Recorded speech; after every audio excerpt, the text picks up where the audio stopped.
جو لوگ ایمان لائے اور اللہ کے لیے وطن چھوڑ گئے اور کفار سے جنگ کرتے رہے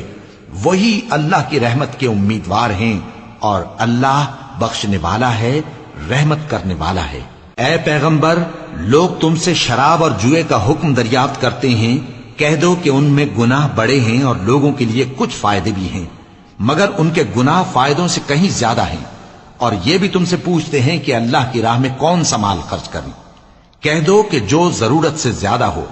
اس طرح اللہ تمہارے لیے اپنے احکام کھول کھول کر بیان فرماتا ہے تاکہ تم سوچو، یعنی دنیا اور آخرت کی باتوں میں غور کرو۔ اور تم سے یتیموں کے بارے میں بھی دریافت کرتے ہیں، کہہ دو کہ ان کی حالت کی اصلاح بہت اچھا کام ہے، اور اگر تم ان سے مل جل کر رہنا یعنی خرچ اکٹھا رکھنا چاہو تو وہ تمہارے بھائی ہیں، اور اللہ خوب جانتا ہے کہ خرابی کرنے والا کون ہے اور اصلاح کرنے والا کون۔ اور اگر اللہ چاہتا تو تم کو تکلیف میں ڈال دیتا، بے شک اللہ غالب ہے، حکمت والا ہے۔ اور مومنوں، مشرک عورتوں سے جب تک وہ ایمان نہ لائیں نکاح نہ کرنا، کیونکہ مشرک عورت خواہ تم کو کیسی ہی بھلی لگے اس سے مومن لونڈی بہتر ہے، اور اسی طرح مشرک مرد جب تک ایمان نہ لائیں مومن عورتوں کو ان کی زوجیت میں نہ دینا،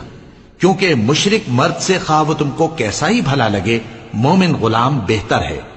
یہ مشرک لوگوں کو دوزخ کی طرف بلاتے ہیں، اور اللہ اپنی مہربانی سے بہشت اور بخشش کی طرف بلاتا ہے، اور اپنے حکم لوگوں سے کھول کھول کر بیان کرتا ہے تاکہ نصیحت حاصل کریں۔ اور تم سے حیض کے بارے میں دریافت کرتے ہیں، کہہ دو وہ تو نجاست ہے، سو ایام حیض میں عورتوں سے کنارہ کش رہو، اور جب تک وہ پاک نہ ہو جائیں ان سے مقاربت نہ کرو۔ ہاں، جب وہ پاک ہو جائیں تو جس طریق سے اللہ نے تمہیں ارشاد فرمایا ہے ان کے پاس جاؤ، کچھ شک نہیں کہ اللہ توبہ کرنے والوں اور پاک صاف رہنے والوں کو دوست رکھتا ہے۔ تمہاری عورتیں تمہاری کھیتی ہیں، تو اپنی کھیتی میں جس طرح چاہو جاؤ، اور اپنے لیے نیک عمل آگے بھیجو، اور اللہ سے ڈرتے رہو، اور جان رکھو کہ ایک دن تمہیں اس کے روبرو حاضر ہونا ہے۔ اور اے پیغمبر، ایمان والوں کو بشارت سنا دو،